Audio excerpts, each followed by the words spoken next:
Ladies and gentlemen, our referee has called a stop to this contest, declaring the winner by knockout and new MMA show!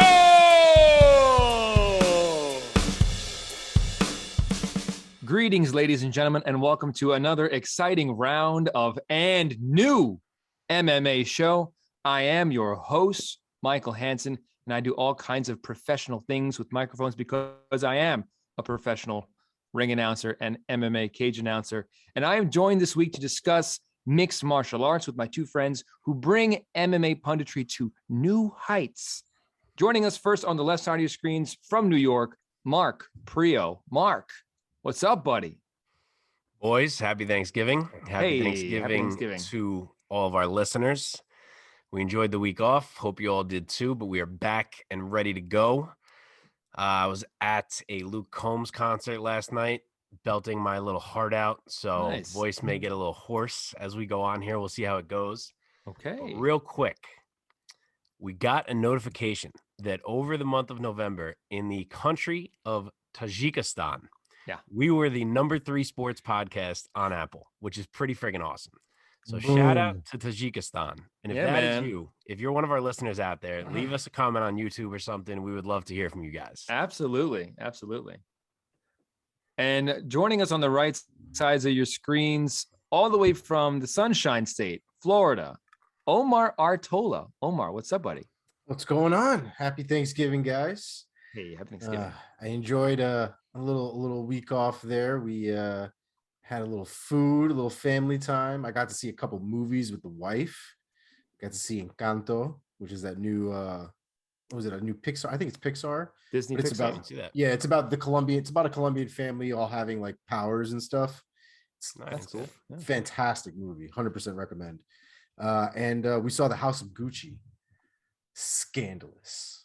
That whole family's trash. Okay. Oh, that's a movie with Lady Gaga.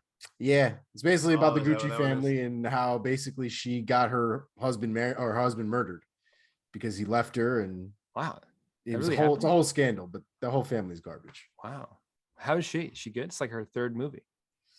I think it's more than her third movie, but it's the third movie. I think she's like been starring in that. It's like riding on her performances. That's cool. Yeah, she can act though. She's good, man. She's not bad at all. She's very good. She's done American Horror Story for a little while now too. And the woman she's portraying is like, what is her nationality? Because she does like an accent in the trailer. I think all of them are Italian.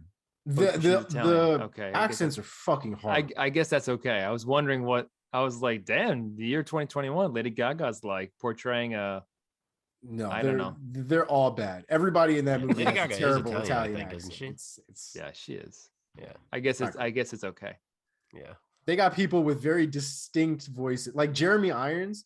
You can't make Jeremy Irons do an Italian accent. It's Jeremy Irons. But there we go. But it's a good movie. It's a decent movie. It's nothing to run home about, but scandalous. I've had a very eventful month because my kid has been sick for like the better part of a month. Oh, damn. He just has not been able to kick this cough. We keep bringing it back to the doctor.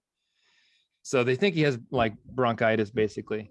And he's back to himself for the most part, but he's still coughing. So I have had not a lot to do because I've just been mostly home.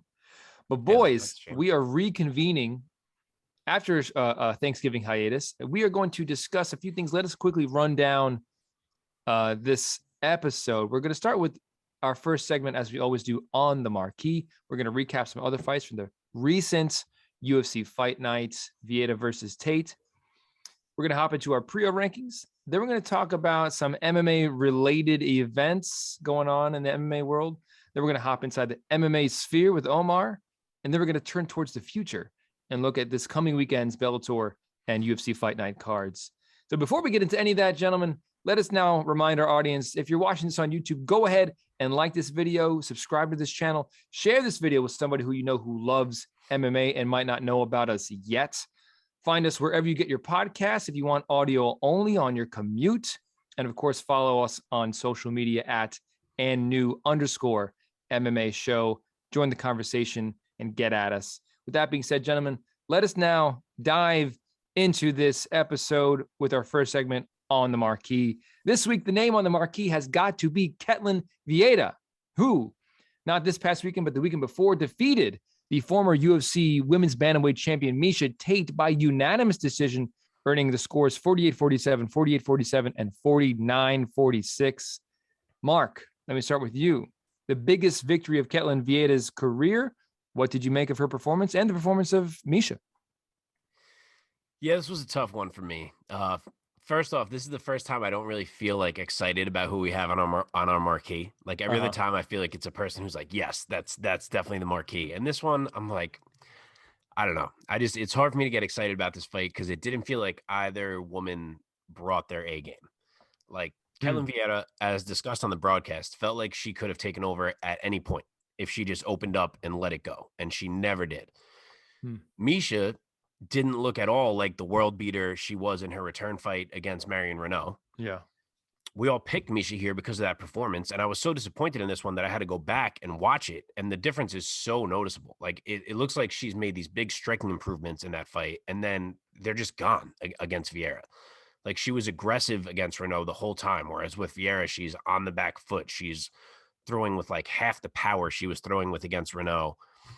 And maybe it was just the concern of Vieira's power that made her change what she was doing, like made her afraid to fully commit. But man, it was tough to see that coming after watching how she had looked against Renault. Like it doesn't seem like those two performances correlate with each other. So it was just lackluster for me all around. And in addition to that, while I did score it 48-47 for Vieira, it even felt like lackluster to have her as the winner because the two clearest rounds of the fight, in my opinion, were rounds 3 and 4 for Miesha Tate. Like I gave Vieira 1-2-5, but if you were to tell me you gave any of those rounds to Tate, I'd be like, yeah, sure. Cause they were like that close to me. So I didn't even feel like anyone was like clearly deserving to be the winner. So I don't know. Just the main theme coming out of this one for me, I guess, has got to be my disappointment in the performance of Miesha. I thought Miesha 2.0 was a better fighter than this, and maybe not quite. Omar, what was your biggest takeaway from this fight, whether about Vieira or Tate? To be honest, I probably give more shit to Vieira than I do to Tate. I think at this point, just having watched the performance, it was, for me, it was a tall order for Tate, right? If you look at the fight that she recently had before that, with Renault is somebody that she knows that she can take down. She can control on the ground when she needs to. That allows her to open up her hands a little bit more. She has a lot more ability to play a different game with Renault because of the opportunities Renault presents to her, right? Vieira doesn't really have as many of those holes that Renault does when it comes to the takedowns, even being controlled when she does get taken down. She's bigger than Miesha on a visible scale. And if she hit Miesha clean across the jaw, it was very possible that Miesha is going to go down. And I think Miesha was very aware of that. And there was tentativeness in Miesha's hands this time around than there was in her last fight. If we're giving credit where credit is due, though, if this was like the Miesha Tate of old, let's say, right? Miesha 1.0, Miesha would have been down by like the third round because Miesha was getting cracked all kinds of shit in her face. She was, yeah.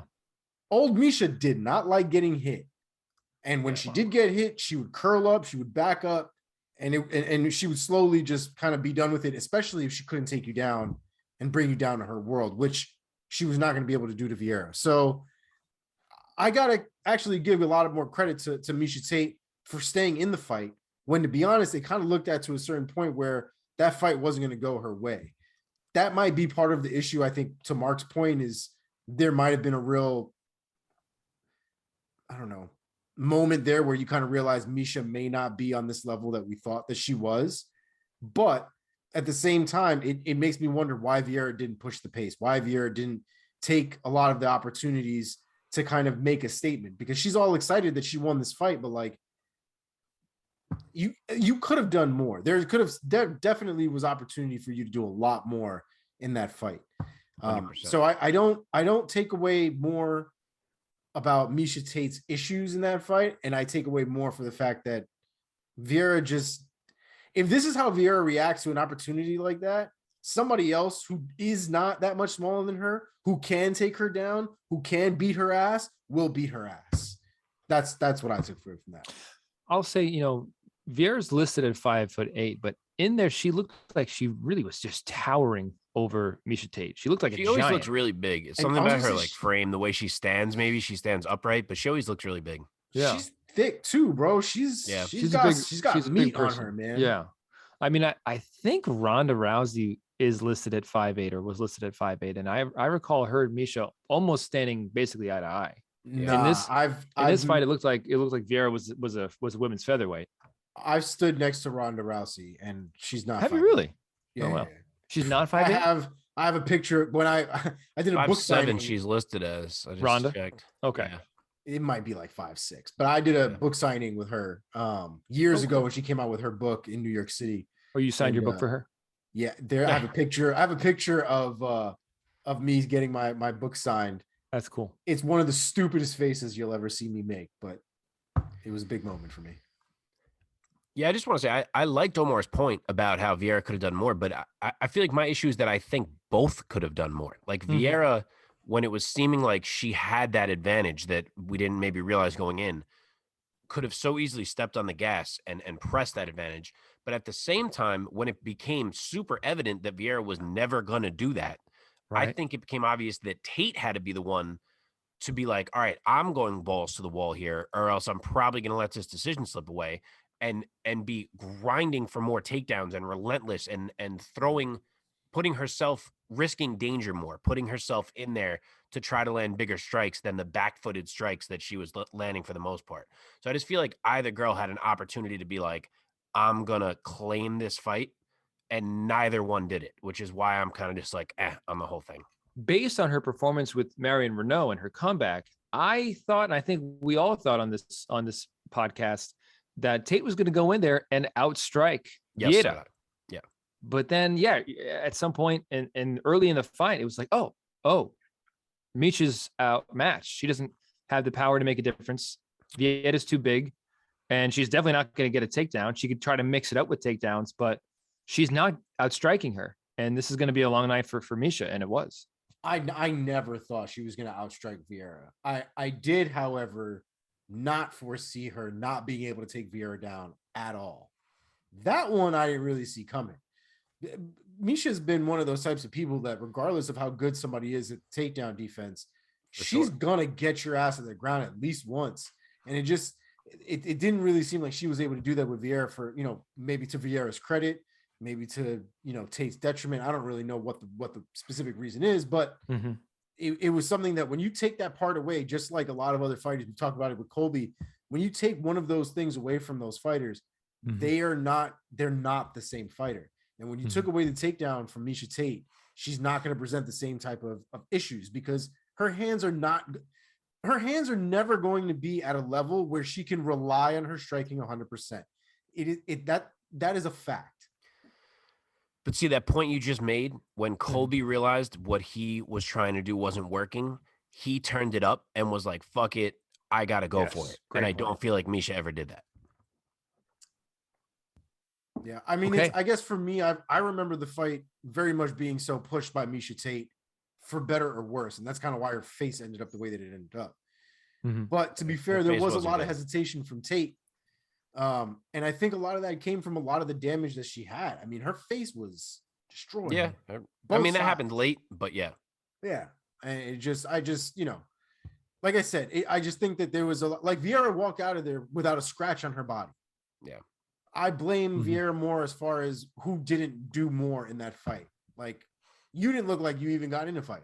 Miesha Tate at least looked like she did something. Let's talk about where these ladies go from here. Let's start with Miesha. Mark, where do you think Miesha Tate goes from here at women's bantamweight? So she's taking a step back, obviously. I think there's a couple options. I think you could go with someone who's kind of more like up and coming now, like maybe Macy Chasson, who's 5-1 in the UFC so far. She kind of deserves a big chance like that. That could work. Or I still, as I kind of always have since Miesha came back, like the idea of a Raquel fight.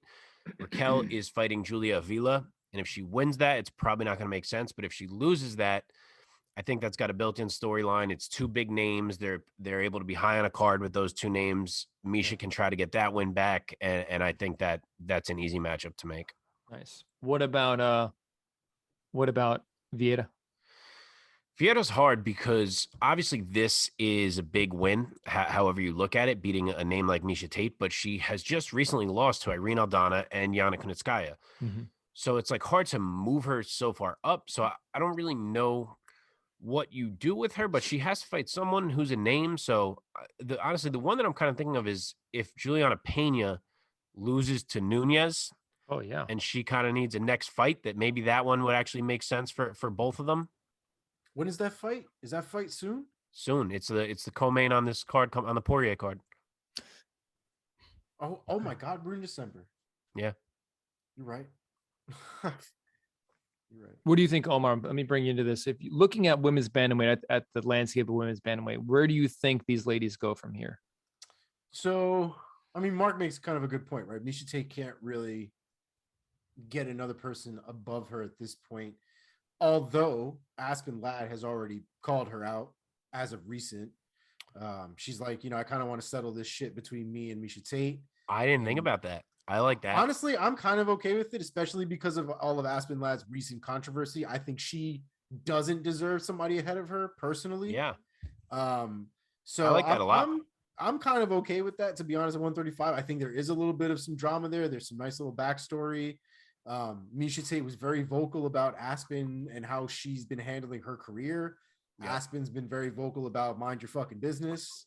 So I'm down to see that scrap. Personally. I didn't even think about Aspen because I was thinking about her being in 145, but that works. Yeah, I mean, Aspen said she was going down to 135. That's where she needs to be, and she's got to figure her shit out. Did she? Good. The 145 thing, I think, was just an opportunity that presented itself. She didn't want to piss anybody else off after she had basically just screwed up that event.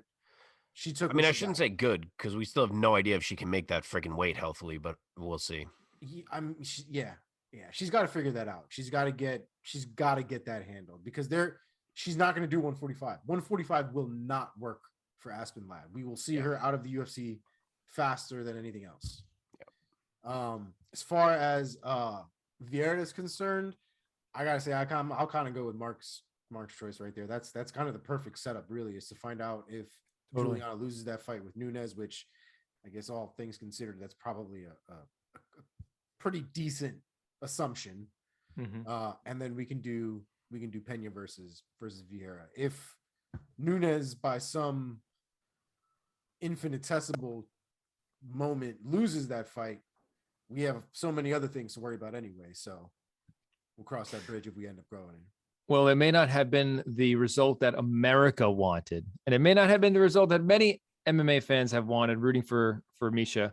But congrats to Ketlen Vieira for the biggest win of her career. Speaking of biggest wins of careers, let us now move on to the co-main event of this fight night. Do you see what I did? That segue? Oh, baby. Brilliant.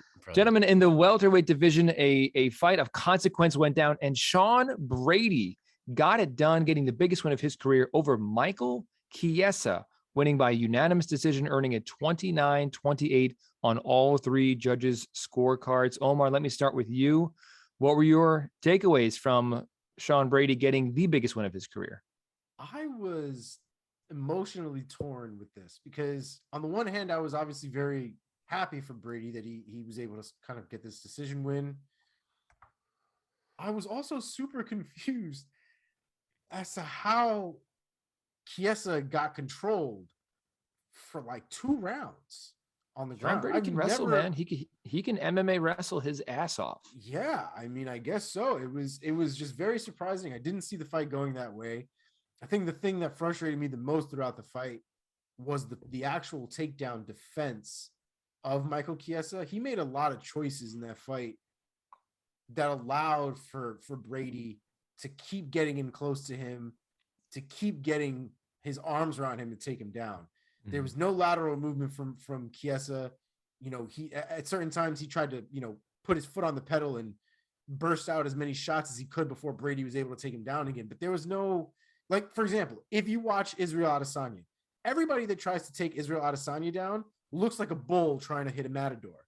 They go in. Israel was able to, stop the takedown, and then he counters and he quarter turns to either the right or the left side or however the hell he wants to do it. But there's always a quarter turn involved. He needs to move to the outside, create an angle so he doesn't stay stuck on the fence and move around. There wasn't a lot of that from Michael Chiesa, and I feel like he's better than that. And it was just a very surprising performance on both sides, to be honest, for better or worse. But a hell of a fight. Mark, were you more impressed with Sean Brady or disappointed with Michael Chiesa in this result? That's a good question. I'm more disappointed in the entire way the fight played out. But in terms of that, I'm more, what was it? Am I more impressed with Brady or disappointed with Chiesa? Yeah. I'm not disappointed with Chiesa. So I guess impressed with Brady, but man, I'm not impressed with Brady either. This fight frustrated me arguably even more than the main event, which I guess is the theme of the card for me. So if we're scoring this fight by the current rules, Sean Brady wins round 1. Nothing much really happened besides Sean Brady's control.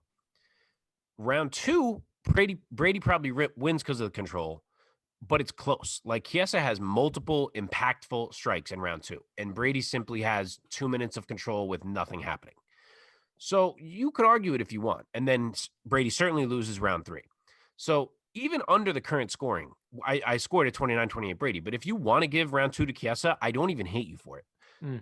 But to me, no fight illustrates the problem with round by round scoring more than this fight.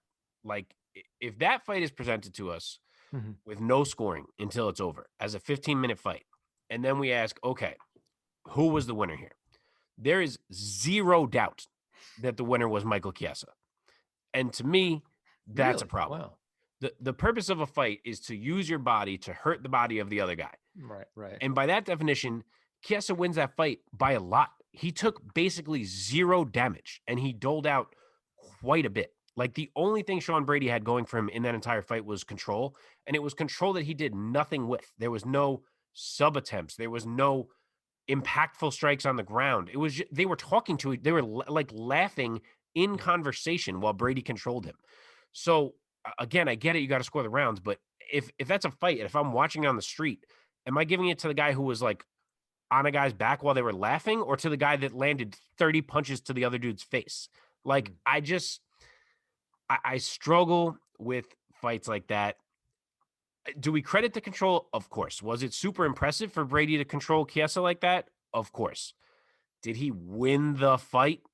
No, not to me. So I don't know. When we started this podcast, I didn't know what an advocate of pride scoring I was going to be, but I'm quickly learning week by week that I would much prefer fights to get scored as a whole, because I don't feel like Michael Chiesa lost the fight. Just to piggyback off that real quick, just to pick your brain about where you're at with this idea, this other theory, this other school of thought of how a fight could or should be scored. Do you also put more weight in the latter moments of the fight? No, I hate people who do that. Oh, really? When it's like, if this was a street fight, it matters how the fight ends. I mean, but it's not how the fight. If it was a street fight, there's not a time limit. That's true.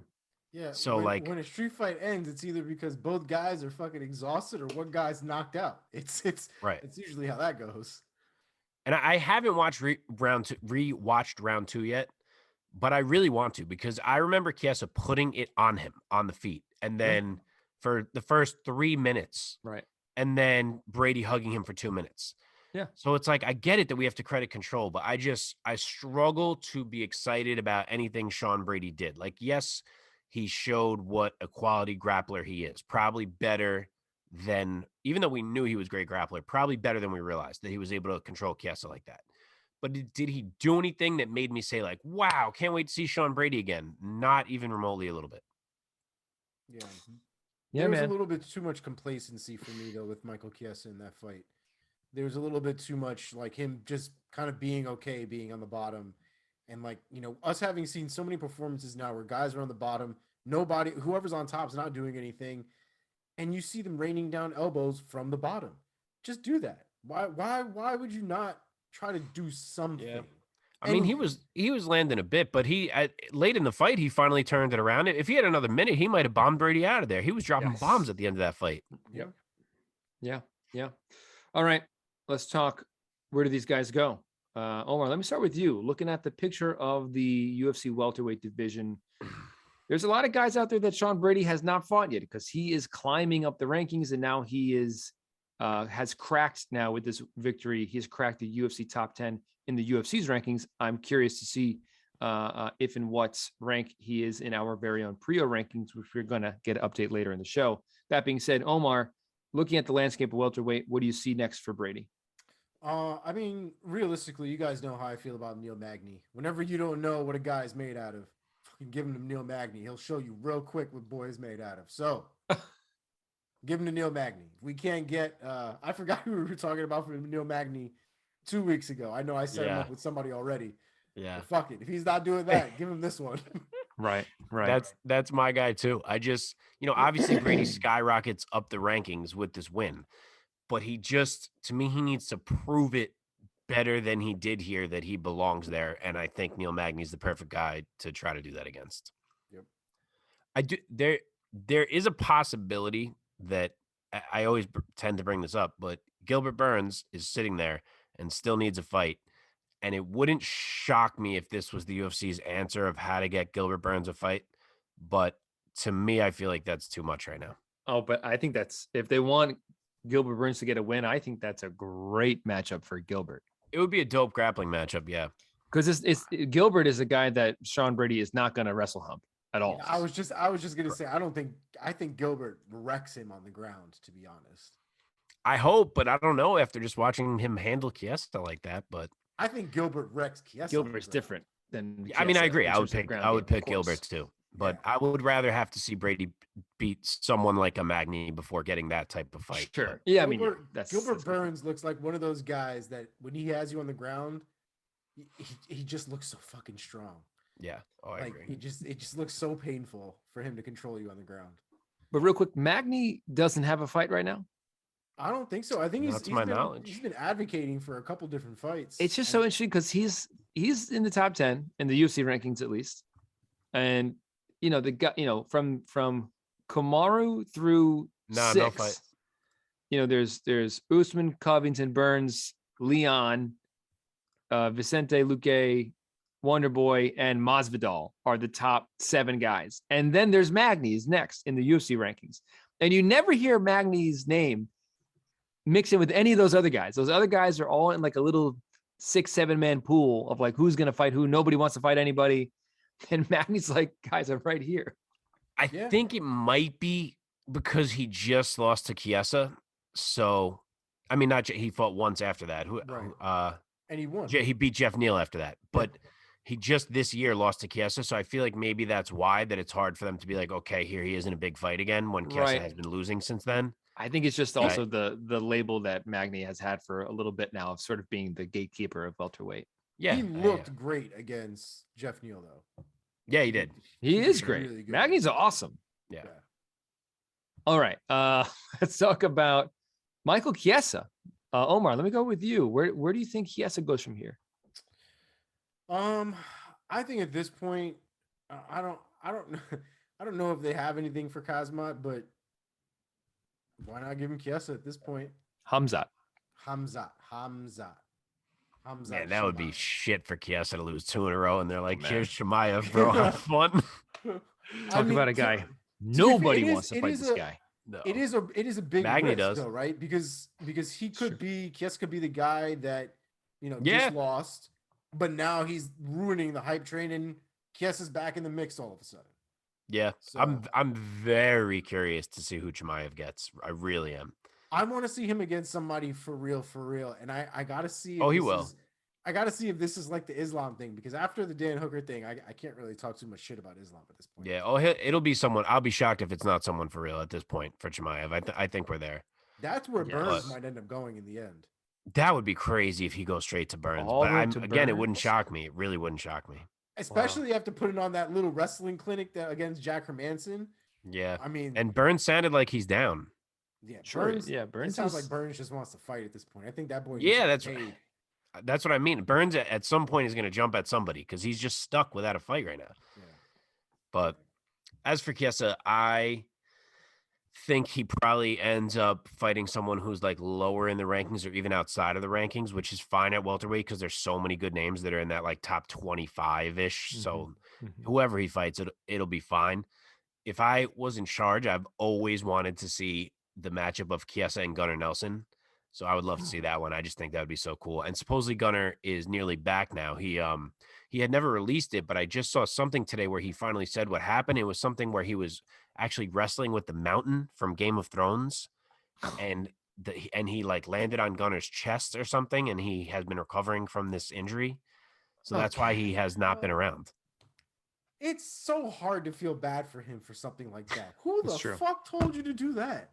Yeah, that guy weighs like 400 pounds. Yeah. The best part is he's like, yeah, so I really wanted to get an armbar from the bottom on him. That was my goal going in. So he landed on me, and I knew right away that I was hurt. But I was like, I don't want to like say I quit. So I'll just keep going. So I did like 2 more rounds with the mountain. And in retrospect, I probably should have just said I was hurt. It's like, yeah, I think you probably shouldn't have let a 300, 400-pound man lay on your chest after you hurt it. Yeah, I think that might have been the smarter decision. That is pretty dumb. So first we have Dwashvili swan diving into solid ice. Yeah, unknowingly, apparently. That was a classic. Yeah. And then now we have Gunnar Nelson saying, "Hold my beer. I'm gonna from the bottom rip a 400-pound man's arm off." Strong man, right? Wasn't the mountain guy? He was a strong man. He's a strong man and now a amateur boxer. Oh, no way. Right? Oh yeah, he's had a couple. He's not great. He's never. I saw that he lost to be great. I saw that he lost a ton of weight and leaned out a lot. He did. He leaned out a ton. He's just all muscle now. Jeez. Yeah. He's trying to go the route of that other guy. What's his name? Pujanowski, Marius Pujanowski. Yeah. Yeah, he was a former strongman and wrecks dudes in MMA. He's not bad, dude. Yeah. Yeah, he's not bad actually. Yeah. I mean, he's not great, but he's not bad. Right. All right, let's move on. Let's keep marching down this card. Let's see.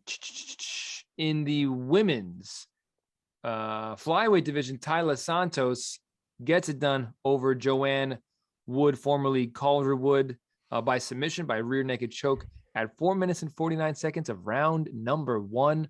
Mark, Taila Santos makes a statement over the somewhat big name of Joanne Wood. What's your take?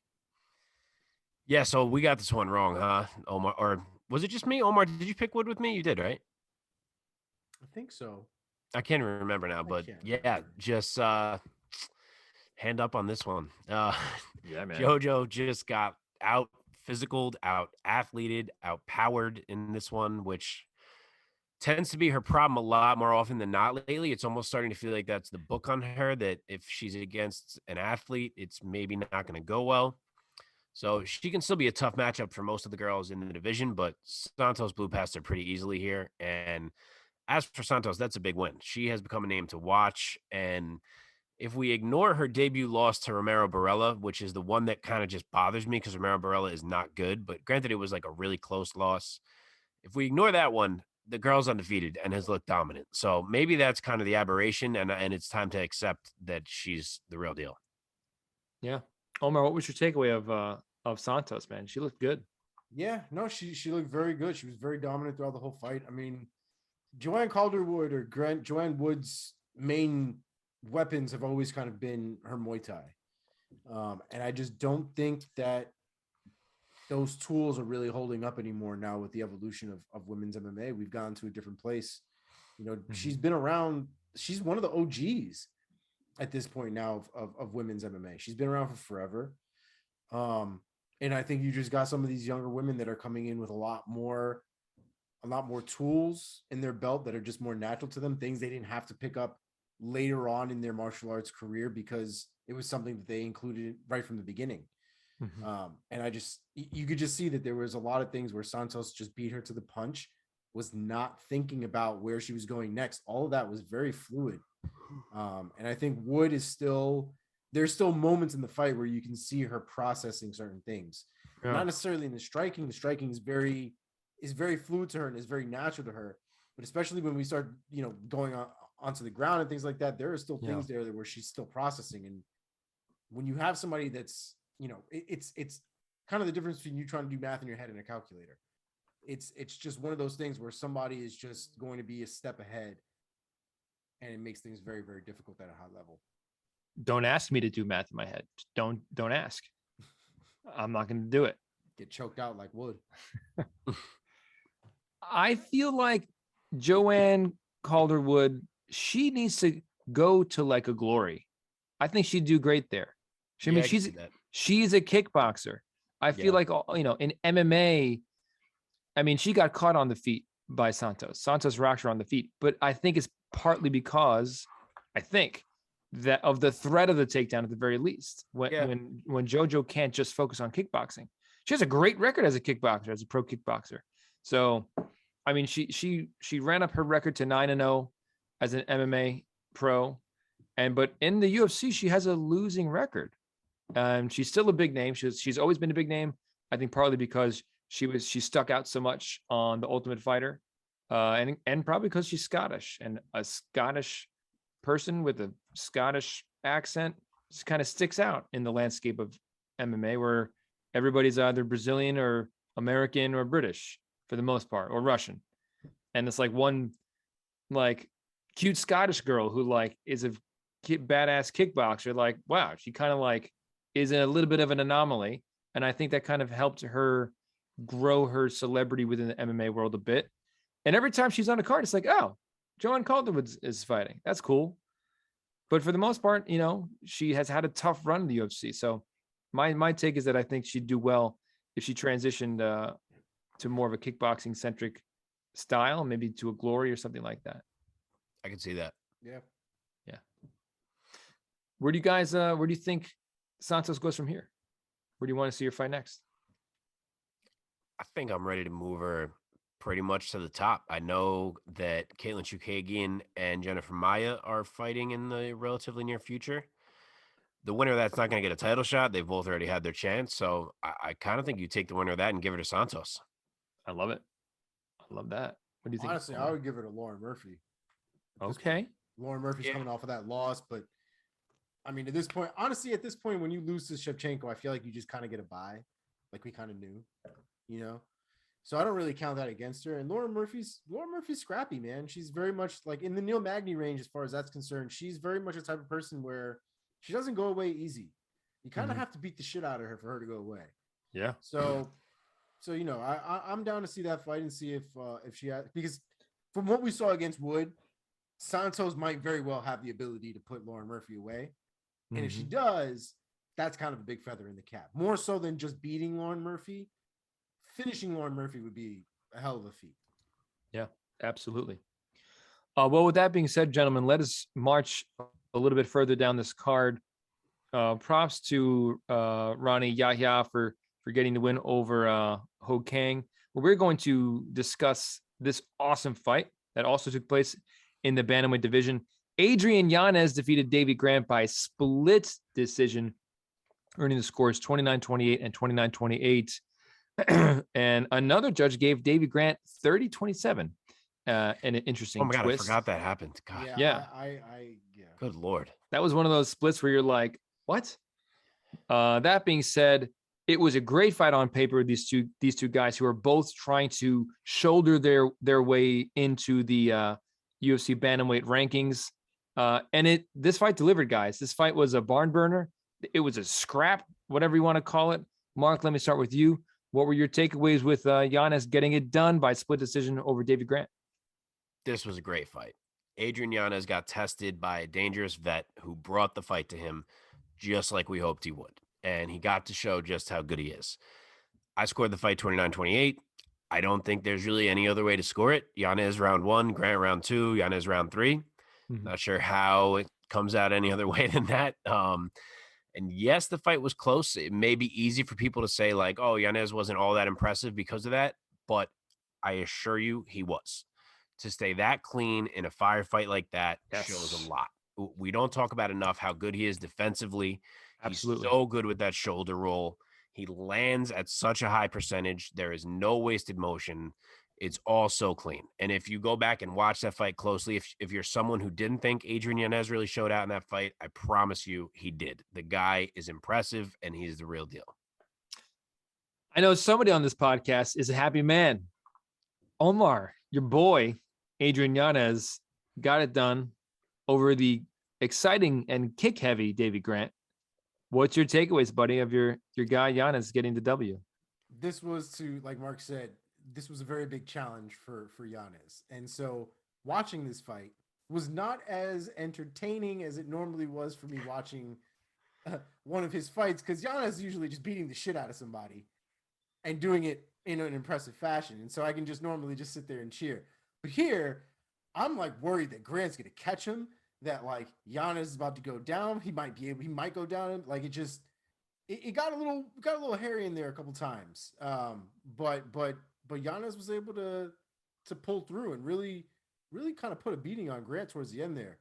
I love Adrian Yanez. I love his actual style of fighting. I love the way he fights. His technique is gorgeous. Like that is one of those ones where you do pop in like the tape to watch to show the kids like this, emulate this kid. This is how you want to learn how to fight. So calm, right? Man. He plays with inches like if there's no so well said. It's a dangerous game to play, and I'm not really sure how he does it, but agree. But it's especially because Grant throws pretty unorthodox stuff. He throws a lot of spinning attacks, a lot of kicking attacks, and yeah, man, the way that Yanez was just sliding out of the way, with, like you said, with inches, it was crazy to see. His face doesn't even check. Like I feel like a lot of people, when you see them move and dodge and stuff, like they make some dumb faces just for like the reactions and stuff. So true. You're right. His expression never changes. So true. Face the whole so time. True. He's an assassin, man. Yep. Just moving around, just stone faced. It's scary, man. He's really good. This is why I love the men's bantamweight division right now, because even these unranked guys are so exciting and so talented. It's so good. Dude, I also want to know how they're going to figure out Yanez's ear, because I've never seen that happen like mid-fight. Yeah, that was wild. We've seen cauliflower ear, obviously, if you watched MMA at this point, but I've never seen somebody's ear just sort of like explode like that. Just sort of. I feel like we have. I can't think off the top of my head who, but I feel like we have. Yeah. I feel like we've seen ears that have already been like there. Oh, but fill up with blood mid-fight. But I don't think we've ever really seen like totally the pooling of it in the moment to the point where the shit looks like it's gonna rip off. I hope they figure that out and he can still drain it, because if not, if he wants it to look normal, he's gonna have to get surgery on that thing. But I'm sure he did some already. Yeah. That one just freaked me out. That was one of those weird ones. So Yanez gets the win. He improves his professional record to 15-3, and he is still undefeated in the UFC. Mark, you're the matchmaker. Adrian Yanez, bantamweight, next opponent. So he definitely takes a big step up with this win. Probably his biggest step to this point. I don't know if I'm going straight to the rankings yet. I think I'd like to see one more stop on the way, because there are kind of still two tests in terms of type of fighters that we haven't seen Yanez matched against yet. The first is what I would call like a fast twitch athlete type of fighter. Okay. The second is a wrestler. So to fill either of those quotas, I would like to see him against someone who's kind of, top 20-ish, not quite at those rankings. The athlete one, I'd like to see him against Douglas Silva de Andrade. I feel like that'd be a crazy fight. You want to go wrestler and see what he has there, which he definitely has not seen anyone who's really wrestling yet. Mm-hmm. You can go a guy like Casey Kenny, guy like Cody Stamen. They're both right there. I feel like any of those tests would tell us a lot about what Adrian Yanez is before we get into rankings type of fights. What about you, Omar? You look at the landscape of bantamweight, any matchups that stick out at you? I like the Casey Kenny one, actually. I like the Casey Kenny fight. That's probably going to be the one I'm going to go with. So you're not itching for him to kind of break into the rankings quite yet?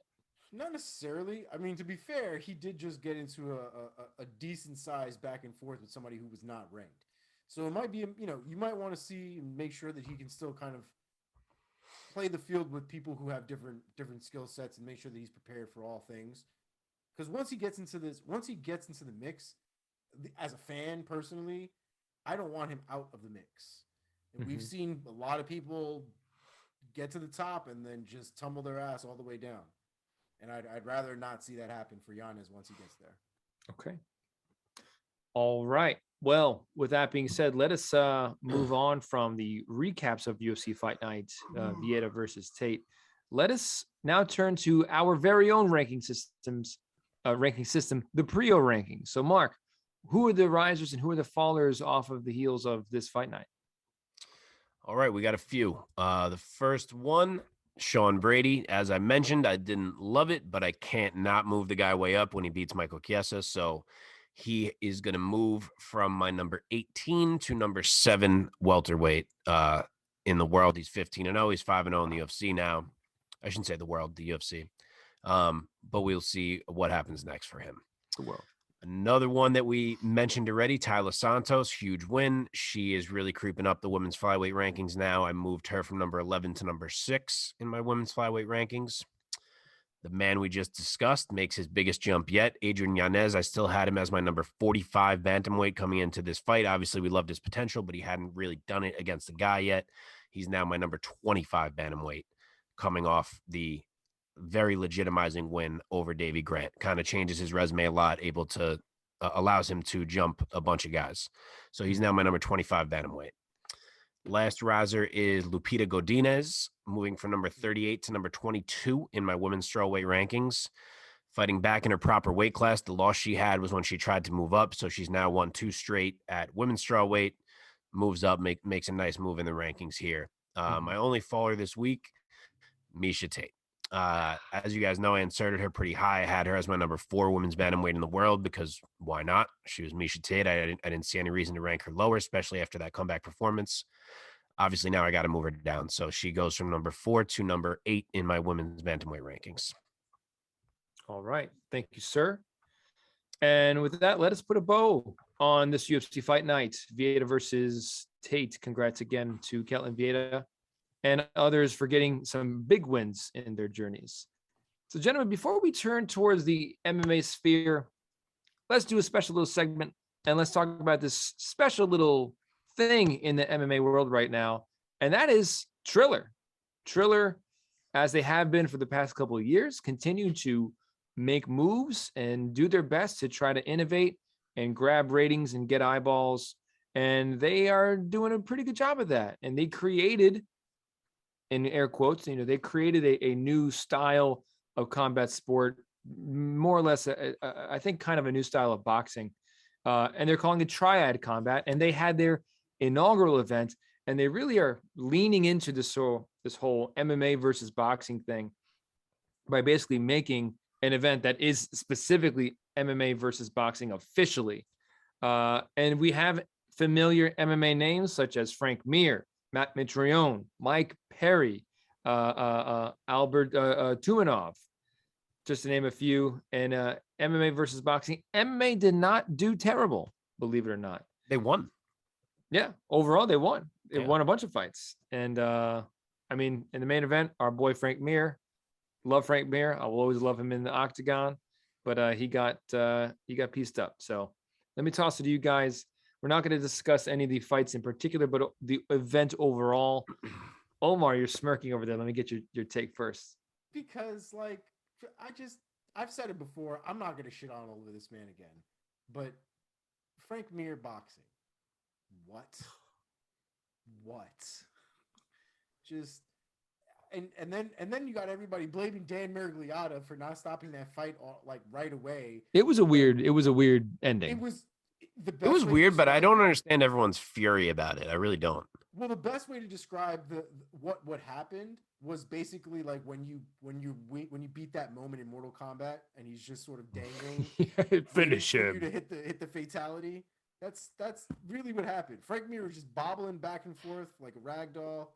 Didn't really have any control over his wherewithal. And it looked like Miragliotta was just waiting to see if dude was just going to get hit again, I guess. And get knocked down. True. And then he was like, you know what? Maybe I shouldn't wait for that. And then called the fight off. Frank Mir looked bad. He didn't look good at all. He didn't even look like he had his hands up. I'm not gonna do it again.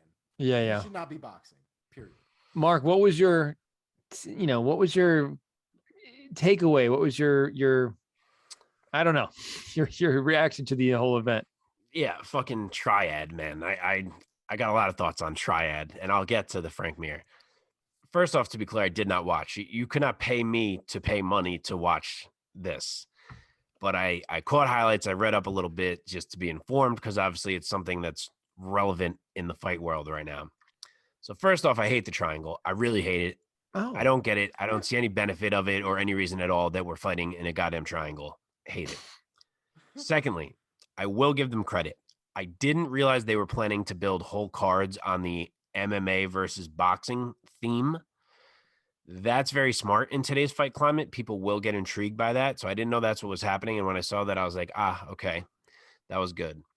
But to follow that up, as we said, there is nothing about these rules that evens the playing field in what is essentially a boxing match for these MMA fighters. Nothing they've done has evened anything at all. And sure, Team MMA won this one, but that was a brilliant stroke of luck for them coming out the gate to make this seem competitive, because unless they make like the matchmaking lopsided, there's no way that can keep happening because it still grossly favors the boxers. In terms of the guys on the card, Mike Perry's the man, Avi. Albert Tumanov is really good. He's always been really good. I was so shocked when the UFC let him go. I know it was like visa issues, but he's gone 5-0 since then in MMA. And I saw him do an interview after he won a Triad, specifically saying like, Dana, Sean Shelby, so-and-so, bring me back. I should be back.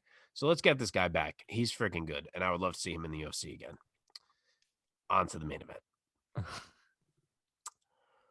Kubrat Pulev was 28-2 as a pro boxer coming into this fight, with his only career losses being to Vladimir Klitschko and Anthony Joshua. And despite being 40, he's still active at a high level. That Joshua fight was just a year ago.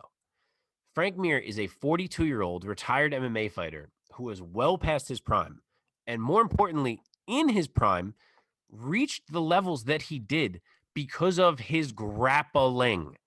Sure, he has some nice knockouts on his record, but Frank Mir was almost always at a striking disadvantage in MMA fights.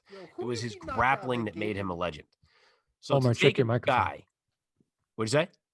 Sorry. I want to know who he knocked out that made him so fucking like.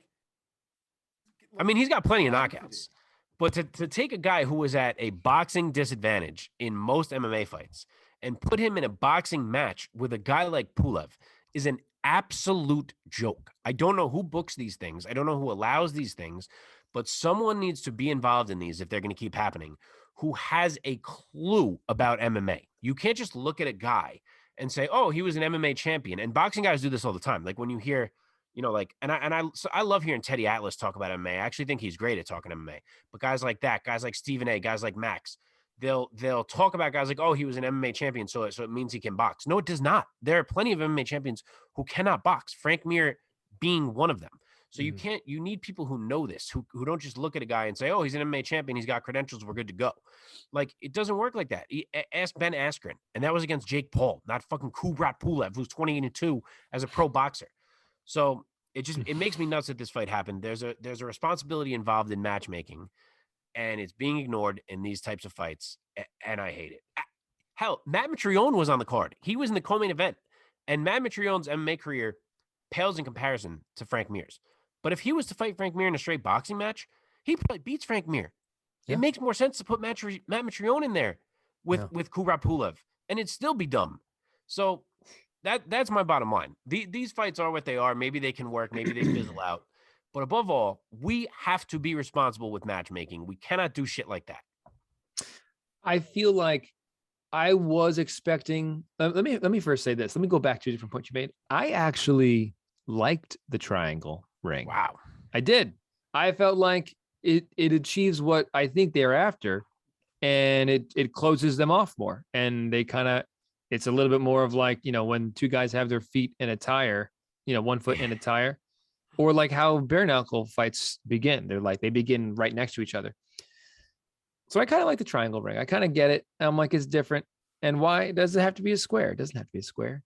That being said, I was hoping that it would be a little more, I don't know, the rule set would be such that it would be a little more even between MMA and boxing. If it's going to be striking only, how could they give MMA fighters a little bit of a, I don't know, like a head start? Not a head start, but I think you know what I mean. Yeah. I thought they were going to say basically MMA without ground game. No, Like honestly, kicks and knees allowed? Right. I thought they were going to allow something like that. Different, but if they did that, then depending on which MMA fighter, if it's an amazing kickboxer going up against a boxer, then it's completely lopsided, probably in the other direction. Yeah, I don't think you can do kicks and knees because boxers are it's a whole new world. But then it's just at least I think you could do elbows, and then you could make the argument that we're changing the game and trying to make it fair with elbows, because at least it's still the same limb that's coming at right. And then like in the clinch, it is sort of a different ball right, And right. you When you get in the where you have like an advantage for a boxer in the straight standing, you have an advantage for the kickboxer or the MMA person in the actual clinch, because bingo, they're going to be a lot more adept to swimming and throwing the elbows and things like that. So yeah, that seems more fair to me than what they got going on now. that's what it should be. But it is what it is for now, and it's another layer in the combat sports world, and we have to talk about it because it's half MMA. And listen, apparently Frank Mir got paid up the ass for what he did. I'm So- sure, dude. Mike Perry got paid $250,000. Yeah. So good for these guys. I hope Yeah, they, man, listen, laughing all the way to the bank, man. I just hate seeing guys take damage like that. It's not a fight at that point. Yeah. It's just not fun to watch. I mean, they seem to have a lot of seed capital to sort of like get this all off the ground in a very big way. And they're throwing money around. I mean, they had a relatively unknown ring announcer named Michael Buffer doing the fights. So, they gotta, be judicious where they can with their funds. Yeah. They need to get the Michael Hansen instead of the Michael Buffer. Yeah. That's right. That's what I'm talking about. But overall, I can't say that I'm not going to be intrigued the next time they start putting another card together and seeing who they pair. I'm always curious to see what the second act of things look like, because it's a lot easier to fine tune things after you do it once. Maybe they'll do Floyd versus like Clay Guida. I don't know. Something like that. That's the path that we're on. Main event. So I'm looking at all of Frank Mir's wins, and as a heavyweight, I'm not necessarily surprised. He's got a ton of KO losses and a KO wins. But if there's one KO win that I probably would go strutting around my shit about, it's that Mirko Crow Cop win. Oh yeah, that was the best. That's the one. Yeah. That's the one I'd be like, I could strike. I'm nasty. I'm nasty. Yeah, man. It's Crow Cop. Exactly. Yeah. Nogueira, at least you had to cancel out his jujitsu and you guys had to throw some hands or whatever. But Crow Cop, that was Crow Cop's bread and butter, and you knocked his ass out. So I'd be feeling myself. Hey, it's MMA. Again, hey, if it was a straight kickboxing match though, and not MMA, correct. He might have been a different story because of the threat of the takedown. You're absolutely right. You're absolutely right. All right, gentlemen, let us now turn towards the future. This coming weekend, we have 2 exciting MMA cards, only MMA, no boxing MMA, anything. What about the sphere? You missed my Oh, sphere. I'm so sorry. So sorry. He orbited around my sphere. No land. No land. Hey, man, cut it out. I actually don't leave it in. You know why? This is raw right here. This is the real deal. Ladies and gentlemen, welcome to, let me let you intro it because you love to do it in your soft jazz voice. I thought you were welcoming us to the show all over again. I was like, what the fuck is happening? Start from the top. Go to the top. Go to the top. Oh, man. Omar, take it away, will you? Save me. Welcome back Here we go. to Inside the MMA Sphere. Uh, It's good to be back. All right. So we got a couple of stories to go over. Nothing crazy, with the exception of the very first one. Kevin Lee cut from the UFC. Yeah. It's like surprising, and then at the same time, if it was anybody else, not surprising. Yeah. But kind of a move that I didn't expect to happen all of a sudden. He definitely still had fights left on his contract, so it wasn't like he was done with anything. And it seems like they had the woman. So there's a woman apparently who sends all the bout agreements out to all the fighters. That's kind of like her job. She's the one apparently that gave him like his red letter and told him like he's done. So like Hunter didn't call him. Nobody hit him up other than this woman. And so just seems interesting that this would happen, but seems like he's in good spirits, at least, other than just being pissed off at how he was treated. But I'm sure looking at other options. I'm sure somebody will pick him up real quick. It's Kevin Lee. Yeah. So if anything, he's 29 years old. Like if Kevin Lee gets hot and comes back in the UFC and is a contender, it wouldn't shock anyone. I don't think. If I were him, I would seriously consider PFL. I would see what that looks like. The question is what weight he's going to fight at, because if he can get back to being a lightweight, I think he could be the champion of multiple organizations potentially. Like, I don't mean multiple at once. I mean, whichever one he goes to, I think he can get there. If he's a welterweight, that's harder. I don't know if that happens at welterweight, but either way, he's like the real deal. I am a little surprised. I thought maybe if he lost another one, he may get cut. I didn't expect it right now. Yeah. And he's such a big name. Yeah. It's not something you can argue though, right? Like when you hear it, you're surprised because of who he is, but you can't argue with the substance of why, right? Like he's got a good string of losses going on. So like but he's at the very top of the lightweight and welterweight divisions. And after his last fight was an ass beat. Yeah, and he's charismatic. But it was a welterweight again. See, I don't, and maybe he can't. I'm not trying to make a guy cut if it's not the right thing he should be doing for his body. But if he can, it's a different game. But I was starting to say he can talk, he can promote himself. Like if he goes somewhere and he wins a couple fights, he can make people care about him again relatively quickly. Yeah, absolutely. So it'll be interesting. I think he's going to get a lot of phone calls if he hasn't already. Yeah, I'm sure I think Scott Coker from Bellator is going to come calling and probably give him a nice offer. PFL, there's the potential if he, wins their championship, he's going to get $1 million right there. That's what I'm saying. Don't forget about ONE FC, man. They're huge on the other side of the planet. They're huge, dude. And they don't, the lightweight division is really 170 over there. So maybe that helps him. Because of the, they don't rehydrate and whatever, and then he could fight guys like Eddie Alvarez and those type of guys. So absolutely, there's a lot of options. Well, happy trails. Good luck, Kevin Lee. Next on the list, UFC actually just recently released their Thrill and Agony, which if you've never watched them, it's basically after the fights, they kind of show the good reactions of the winners and them having a great time as a result of of the night. And then at the same time, they kind of show the shitty side of things where the people who have lost go through all of their tribulations after the fight emotionally and all that other stuff. So if you've never seen it, definitely check out the series. It's actually pretty dope. 100%. They're so good. Yeah. And they just recently came out with a 267 and a 268. On YouTube, they have like shorter versions of it. If you have UFC Fight Pass, you can get the full versions of the Thrill and Agony. But in this version of Thrill and Agony, they released what Colby and Kamaru said to each other in the middle of the cage at the end of their fight. And it was Colby saying, I'm just trying to sell it for you. It's all love. And so it was a moment where Colby broke his persona and was real for with Kamaru.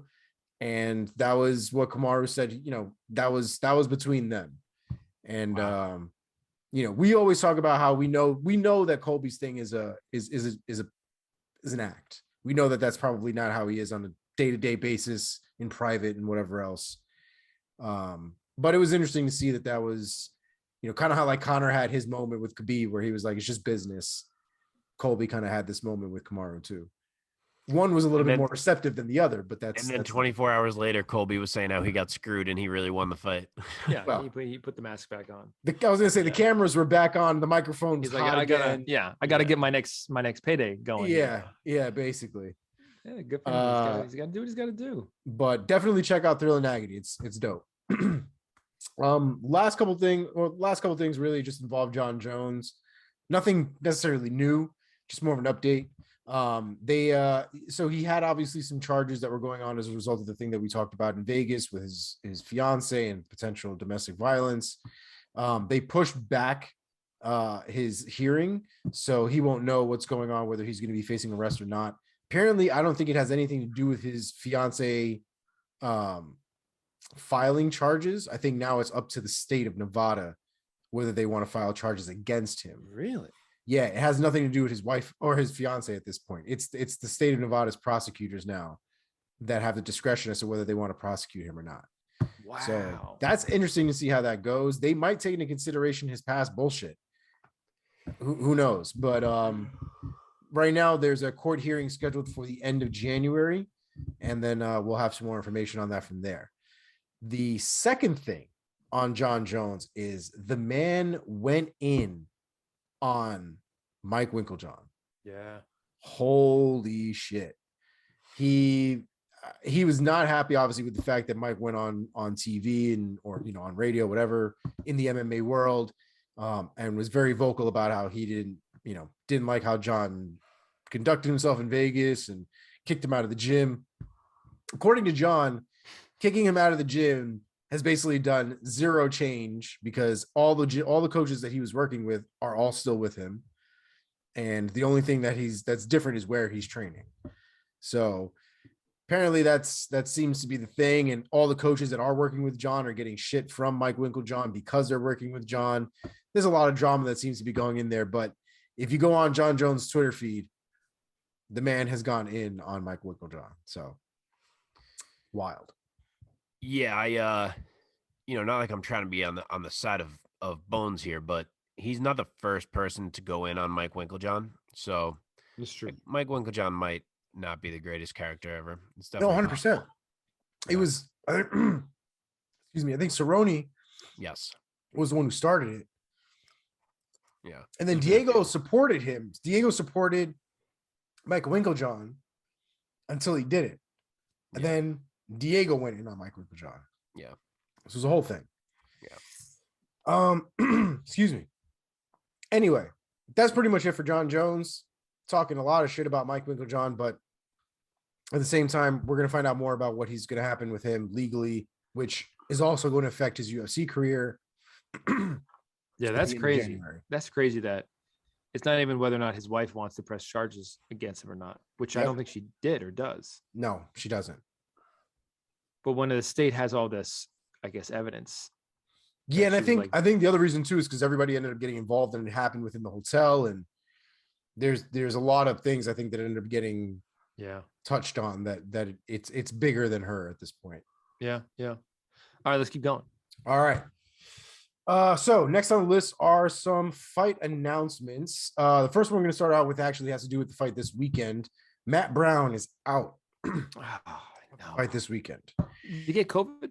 I think so. Is that what it was? God damn it. Yes. Yeah. So Brian Barberina is now going to face Darian Weeks on like a week's notice. I didn't mean to do that. I like it. I didn't mean to do that. But there it is.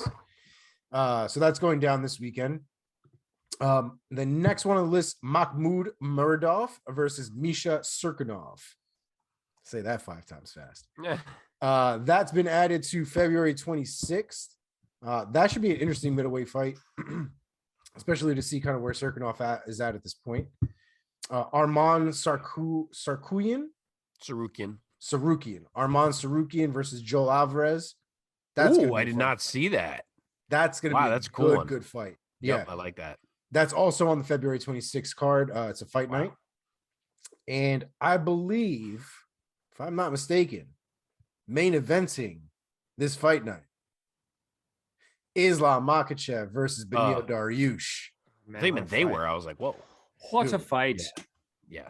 This might be, and I think Ariel was the one that said this actually. This might be one of those fights where like the UFC finally made one that's not, there's no, well, he's number this and but this doesn't make, that is the fight that makes 100% sense in the world. Dude, I was so pissed when I saw his tweet because it was literally the exact point I wanted to make on this fight. And I was like, he stole my thunder. That there's a lot of times where like the whole world is like, this is what we need to do. And the UFC finds a way to be like, we're going to do this. And they just did exactly the fight that had to be made and we're off. It feels nice. Yeah. So that one is gonna, knock on wood. We're a couple months away from that. Yes. I'm hoping everything goes down.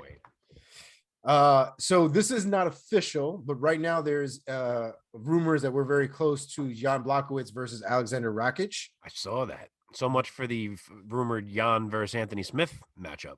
Right. And I think that he's not going to be back in time. And I think Anthony Smith is going to be pissed about it anyway. So we'll be hearing from him. Yeah, probably. But that one's actually going to be on March 26th. That one's going to be a month after that. And then Edson Barboza versus Bryce Mitchell. Oh, right. Yeah. Holy shit. First of all, huge spot for Bryce Mitchell. Massive. I love me some Thug Nasty. That's a tall order too. I'm a Bryce Mitchell fan, although I'm also an Edson fan. Yeah. So I do not want to see either one of these guys lose. Yeah. I'm not 100% emotionally invested in Bryce Mitchell, though I enjoy watching him fight. So I'll be going for Edson Barboza, but I'm okay with either one. That fight is happening March 5th. That one's going to be a fantastic fight as well. Yep. That's all I have for you boys. Thanks for stepping in the sphere. Thank you, sir. With that being said, let us now turn to the future. This coming weekend's two very nice MMA cards, both in Bellator and UFC. But first, ladies and gentlemen, if you're still with us, thank you so much. If you're watching this on YouTube, go ahead and click that thumbs up button, like this video, subscribe to our channel, hit the bell icon so that you never miss an episode. If you want audio only, find us wherever you get your podcasts. And of course, find us on social media and follow us, join the conversation, get at us. With that being said, let us now turn to first, Bellator 272.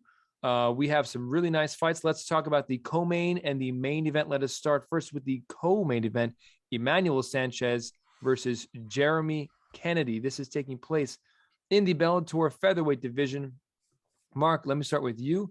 We have Sanchez, the Mexican-American fighter, coming off 2 losses, and Kennedy coming off of a loss against Adam Borics. So what's your take on this, pretty consequential featherweight fight at Bellator? Yeah, this one's fairly straightforward to me. You have Emmanuel Sanchez, who's obviously perennially in like the top 5 of Bellator's featherweight division, coming off 2 losses. And I think this is kind of a get-right fight for him. He's not a huge favorite. He's a significant favorite. He's minus 200, but not massive. Kennedy's plus 165.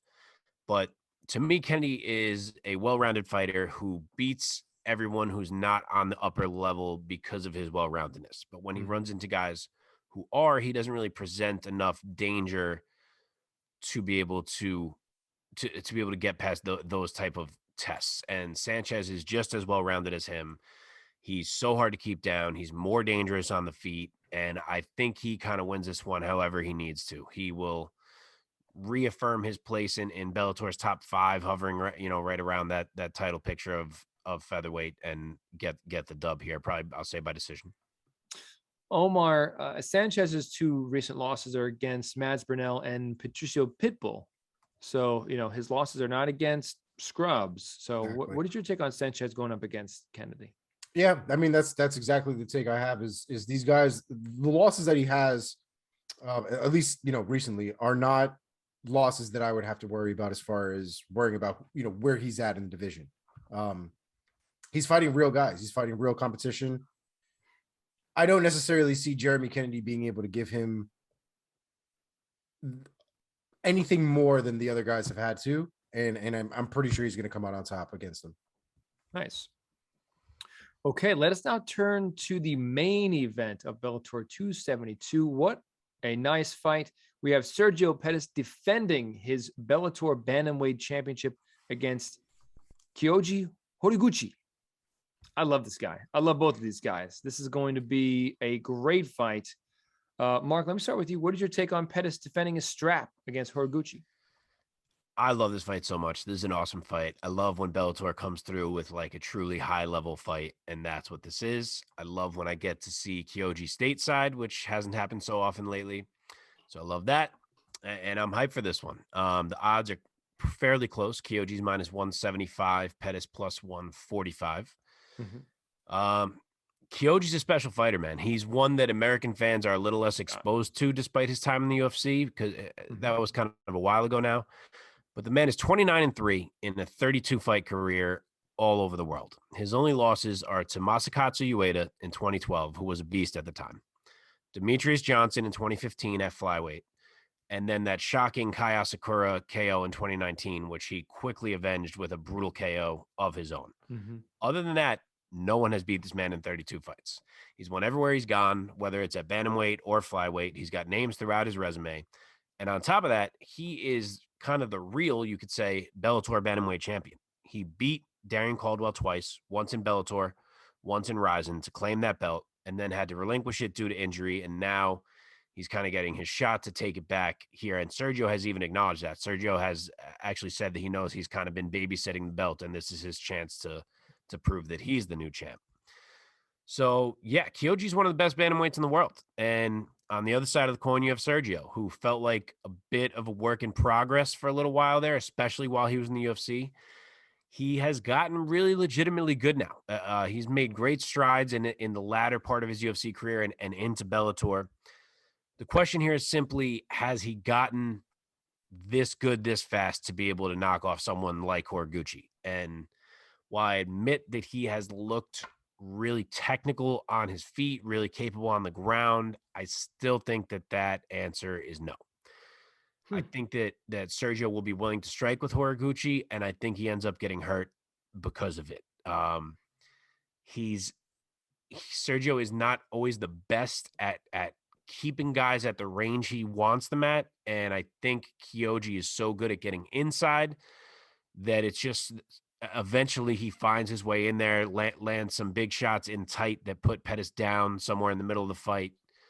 I'll say round 3 KO for Kyoji Horiguchi, new Bellator bantamweight champion. Omar, agree, disagree? What's your take?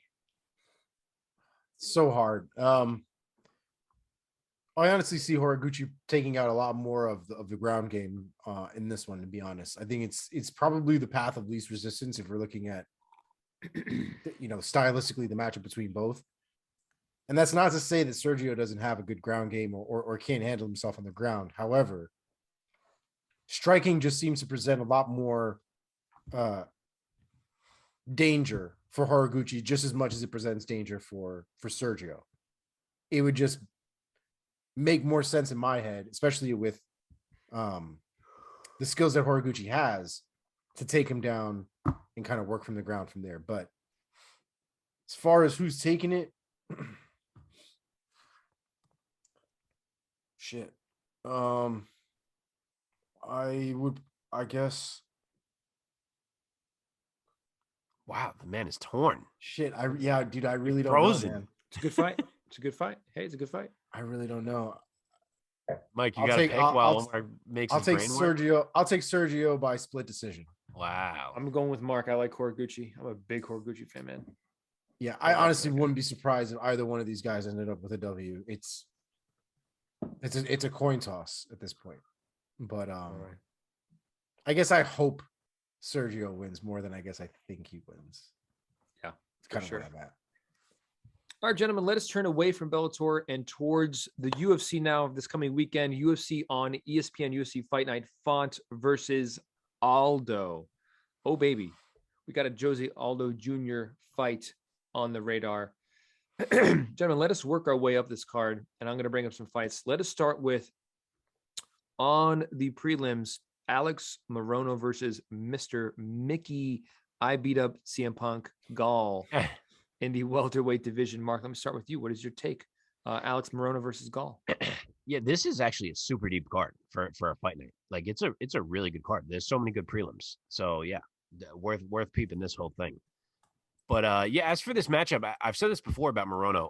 The guy beats Donald Cerrone and then fights David Zawada and now Mickey Gall. So I don't understand what I'm missing about why these are the matchups Alex Morono is getting. But either way, this is a great chance for Mickey Gall. Every other time that he's gotten a step up, Randy Brown, Diego Sanchez, Mike Perry, he's lost it. But he's won all 6 of his other fights. So here we go again. He looked easily as good as we've ever seen him in his last fight. He had power on his punches that he hadn't had before. He's still filthy on the ground. So he's a live dog here. He's plus 185, by the way. Speaking of dogs, Morono minus 230. But it's hard for me not to pick Morono. The guy has just looked really solid everywhere of late. He looks like a guy who has really come to understand his own game and what he needs to do in there to walk out with W's. He's no slouch on the ground, so you'd think he should be okay there. And on the feet, as much as Gall has improved, I just think I still trust Morono more. So while it's definitely possible that this is finally Gall's breakthrough fight, I will go with Morono by decision. Omar, what's your take and pick for Morono versus Gall? I think Morono is a well-run fighter, but I think that Mickey Gall has a certain pedigree on the ground that kind of surpasses that. I see Mickey Gall kind of understanding that he can't keep losing fights at this point. So I definitely think he's going to come in with a little bit more of a fire under his ass at this point. His hands did look really good in his last fight, and I think he walks away with a submission win in the second round. Okay. That'd be big. Let us keep marching up the preliminary card. We're skipping over a few fun fights. We have Alonzo Menafield, Cheyenne Bays. But let's talk about Manel Kape versus, I love this guy's name, Zhalgas Zhumagulov. Oof, man, love those Russians. Omar, let me start with you. Manel Kape, I like Manel Kape a lot. What's your take on this? Yeah, I like Manel Kape. I can't tell you I know who the other guy is, to be fair. But Manel Kape, I'm a big fan of. I just kind of like enjoy the way he fights. I know he's had some rough times, but they were good fights, regardless of the fact that he lost. Huh? I said for sure. Oh, yeah. They were great fights. He probably won the Nicolau fight, if we're being honest. Right. It was a split decision. It could have gone either way, but, regardless, they were fantastic fights. The Ode fight where he basically just killed the guy. Yes. I mean, that's kind of the Manel Kape that we all kind of expected. Yeah. I believe he missed weight that fight, though. If I'm not, yeah, you might be right. I think he missed weight there. So don't do that again. And then we'll have a good night. But that's really what we expect is that aggression. So I'm hoping that's what we get. Mark, this is a fun fight because both of these guys are 1 and 2 in the UFC, both coming off of a win. I also love that Manel Kape. I love the guys from the random countries that he's from Angola. Yeah, which I think is pretty cool. What's your take on Kape versus Zhumagulov? I like it. I like it kind of for the reason that you just said. Both guys are 1 and 2 in the UFC thus far, but both guys are significantly better than those records indicate. Kape, a lot of people know his pedigree, but Zhumagulov, just prior to coming to the UFC, had beaten Ali Bagotinov, who used to be a title contender in the UFC and then elected to go back home and fight in Russia. But the guy's the real deal too. Both of these guys are quality. And unfortunately, one guy's going to end up 1 and 3 here after this booking. But that's the nature of the beast, I guess. Kape is a pretty significant favorite, minus 250. Zhumagulov is plus 200. Good style clash here. Zhumagulov is probably going to be looking to drag this one down, I would think. Kape is going to be trying to stay upright, play things out on the feet. And I just think he can get that done. He's so light on his feet. He switches stances so well. He keeps guys off him well, maintains that distance until he wants to explode into it. And I think it's kind of tailor-made for him if he performs up to the standards that he should be. So I'll say that Kape continues to right the ship after a slightly bumpy start, takes another step toward the top 10, where I do believe he'll eventually be. And I'll even be a little bold and say we get another flashy KO here from him. So I'll say round 2 KO for Kape. Okay. Let us march on to a different fight on this card. Let's talk about Jake Matthews versus Jeremiah Wells. So whereas Kape versus Zhumagulov, very similar UFC records, these two guys, very different UFC records. You have Jake Matthews, who has a long tenure in the UFC, coming off a loss against Sean Brady. He lost by arm triangle choke at UFC 259 to Sean Brady in March of this year. And then you have Jeremiah Wells, who is coming off of his first and only win in the UFC. He's has a long record at CES and CFFC, which are fairly big regional cards. So different guys with different kinds of records coming in. Omar, what is your take on this matchup, Matthews versus Wells? Well, the one win he has in the UFC is a KO win over Warley Alves. that's a hell of a name to come to the UFC and just walk away with a scalp for. That honestly, that one win right there kind of has me afraid for Jake Matthews. Like, I love Jake Matthews. I like watching him fight. I'd love for him to win. Gotta be honest, don't think he will. Okay. Yeah. I think Mark, Jeremiah probably knocks his ass out in the second round. Okay. Mark, what's your Jake Matthews versus Wells? Yeah, I like this one a lot too. There's good fights on this card, and Wells does seem to be a popular underdog pick, which I absolutely get. The guy had some hype coming in. He, as Omar said, had this great KO over Warlley Alves. He's strong. He's explosive. He could absolutely put Jake Matthews out the same way he did to Warlley. But Jake is really hard to hurt. I can't really think of many times he's even been hurt in the octagon. Traditionally, the guys that beat him are guys that can out-grapple him, like Sean Brady's, Rocco Martin, Kevin Lee. They've beaten him more so on the ground. And when you can't do that, and Wells can't, Matthews is just really good at implementing a game plan and winning rounds. So, yes, Wells could absolutely blitz him early, and it wouldn't shock me. But I think while Matthews may have to eat a few, I will go with him to win a decision here. Okay. Let us now go to, let's hop up into the main card. We have Brendan Allen versus Chris, the Action Man Curtis. Of course, you have Chris Curtis coming off of his UFC debut, winning in impressive fashion by knocking out the prospect Phil Hawes. And then you have Brendan Allen, who is a former LFA middleweight champion. So, Omar, let me throw this over to you. What's your take on Allen versus Curtis? So it's an interesting fight. The one thing to keep in mind is that Brendan Allen is a short notice replacement because Dolitz was out of the fight. He was the original. I think he was the original replacement for that fight. I don't even think he was the original. Curtis is the short notice replacement. I'm sorry, you're right. Curtis is the short notice replacement. Yeah.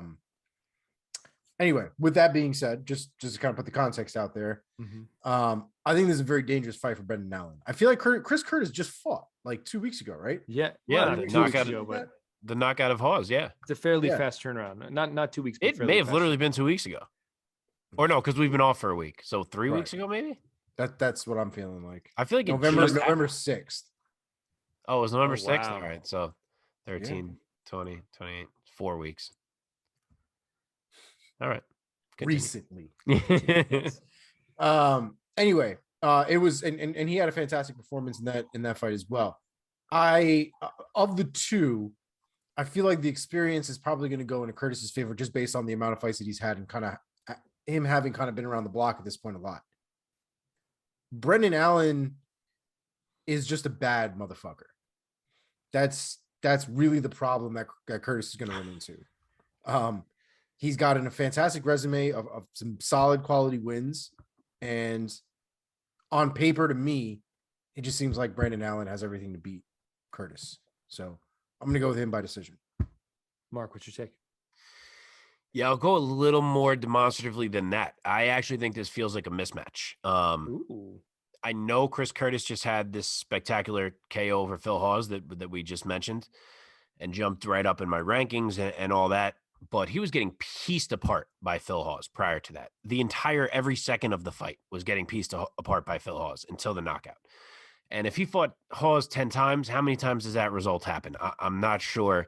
Many. And I think Brendan Allen is better than Phil Hawes. I think Brendan Allen has a better chin than Phil Hawes. I think he's a more dangerous finisher than Phil Hawes, etc. I think Chris Curtis has his hands full. If Brendan Allen can eat a bunch of shots from Puna Soriano, who is a freaking bomber, I don't think Chris Curtis is going to be putting him out. I think Allen works his game, eventually brings it to the mat and finds a sub. We'll go with round 2 sub, Brendan Allen. Okay. Let us march on, gentlemen. Jimmy Crute versus, how do you say this guy's name? Jamahal? You just Jamal? said, I think it's just Jamal. It's just Jamal, isn't it? Yeah. Okay. In the light heavyweight division, okay, so we have Jamal Hill. He's coming off of his very first professional loss. His record is now stands at 8-1-1. He suffered his first loss at the hands of the Scotsman, Paul Craig, earlier this summer. Of course, Jimmy Crute coming off of one of the more gruesome injuries we've seen recently, when his knee got sort of displaced by a kick from Anthony Smith. Dude, the both of them. So Yeah, Jimmy they're both Crute making their return off. Jimmy Of Crute's knee exploded, and he was like, "I'm still good to go," hopping on one leg. And Jamahal Hill had his arm ripped out and left dangling like a dead. It was his elbow, right? Or his shoulder? Yeah, he popped his whole Miesha popped his whole shit out. Hey, for Crute, wasn't it not his knee? Wasn't it a nerve thing? And then he got drop foot like Chandler got? Yes. Back in You know what? Now that you say that, you might be right. You're right. Yeah, I think it was that. But either But way, his leg wasn't working. God almighty. Yes. Yeah. I hated. So both of them are basically coming back from weird injury finishes in their last fights. And Hill's is pretty quick. Hill was like, what, middle of the summer? Like, that's kind of quick. The same night they had Hill's arm wrapped up and he went out drinking with Miesha. Yeah. Mearshart? No, with Paul Craig. Paul It was Paul Craig. Craig. Paul Craig. Wrong name. Yeah. It's okay. It happens. There's a lot of guys. There's too many guys. Yeah. Yeah, man. We got some picks. Yeah, who you want to get? Go ahead. I'm gonna go with Jamahal Hill by KO. Okay. Wow. We get crazy. Mark, what do you think? Yeah, I think that Hill might be in similar danger here that he was just in fighting Paul Craig. Granted, I don't even know if Jimmy Crute is going to have to take this to the mat because it's possible that Crute's the better striker as well, but Hill is good from range. He'll land some good shots, so it's possible that Crute decides to not even mess with it and is just like, all right, I'm going to take things down. And Jimmy Crute is no joke on the ground. Don't forget, he Kimura'd Paul Craig, who just mangled Jamahal Hill's arm. So MMA math, I know, but Crute is legit down there. And if this does go to the mat, which I think it will, I think Hill probably finds himself trapped in a submission again. So I'll say Jimmy Crute submission round 2. I feel like I'm saying a lot of round 2s, but there you go. That's okay. I'll take Jimmy Crute by TKO on the ground. That's the pick. Let us go on. We have Leandro Santos versus Clay, the Carpenter Guida. I can't believe this guy's still fighting, man. I mean, He's the younger man in this matchup. Which is insane. Oh, is he really? Yeah, dude. Leonardo's Santos like is 41. Wow, that's right. All right, Omar, take this one first. What's your take? What's your pick? It's a super interesting matchup because he's 41 years old, but his record is kind of like a guy who's kind of like in the middle of his career. Yes. The middle of his career. Yes. He's got wins though, man. Like, it's not like he doesn't have a good resume. He does. He just had this loss against Grant Dawson, which it says something, but Grant Dawson is no joke by himself. For sure. The only thing at this point that you really need to worry about with Clay Guida is, can you last until you knock him out? Like, if you don't knock him out, you have to last the entire 3 minutes at the same pace. That's really what the tall order is. I say he does it, and I say, honestly, he submits him. Rear naked choke. Third round. Submits who? I'm sorry. I believe Santos submits Clay Guida, round 3. Mark, go. That'd be a statement if he did it. I realized, I think I forgot to give the odds for the last couple, so I'll make sure I give you them here. Santos is -190, Guida +155, which is actually a little surprising to me because I feel like Santos doesn't normally get that much respect, but I am a Santos guy. He's a guy who I always thought could have been so much more for quite a while. He debuted in the UFC in 2013 and never lost a fight until this year when he lost to Grant Dawson. The problem was he fought at a rate of about 1 fight a year, so he was never able to build any momentum because he would go away or he would get hurt and then he'd have to come back and win again and it would happen again. So he never really moved up the way that he should have, which is why his resume feels the way Omar was just describing, even though he's 41 years old. But now he has this chance against Guida here. We know exactly what Guida is. As Omar said, he never stops moving. His gas tank's going to go forever. And that does concern me with Santos because he seems like he's starting to fade a little earlier in fights lately, which is not good against Clay Guida, but I just think he has the advantages here. On the feet, He feels like the one more likely to land something big on the ground. I don't even know if Clay Guida would want to be playing around in the guard of Leo Santos. So I get picking Clay because Santos looks like he's starting to fall off. I'd be curious to hear how someone would pick Clay, like by what, because it feels tough. So if you could tell me, I will say Leo Santos decision, but if you're going to say Guida decision via doing what, like how does he do it? Just especially because Guida is susceptible to submissions from the ground. Activity, I mean, I guess volume. That's what it would have to be. Volume. Lots of like poking jabs and probing leg kicks and bouncing around. We would need to go back to the Mike Winklejohn days of Clay Guida, the bouncy Clay Guida that did nothing in the fights. I want to tell people to hammer Santos because I love it on paper, his advantages. But I'm not going to tell you that just because I don't freaking trust Leo Santos because I feel like he's kind of a weird fighter. So I mean, he's 18-4. Yeah, dude, he's good. Yeah. Clay Guida, does he have a losing record now in the UFC? Overall, he's 36-21. Wow, Clay he's coming Guida is 16-15 in the UFC. Yeah, so it's hard to not take Santos. Just going off their records, to be honest. Dude, but Clay Guida has literally fought everybody at this point. He has, man. Yeah. Okay. Co-main. We got Brad Riddell versus Rafael Fiziev. Whew. I love these next two fights so much. Yeah, go for it. Take it away, Mark. All right. What a friggin' fight. Man, do I love whoever booked this fight. As a fan, I wish there'd be a gentleman's agreement that there's no wrestling allowed in here whatsoever. Strike 15 straight minutes.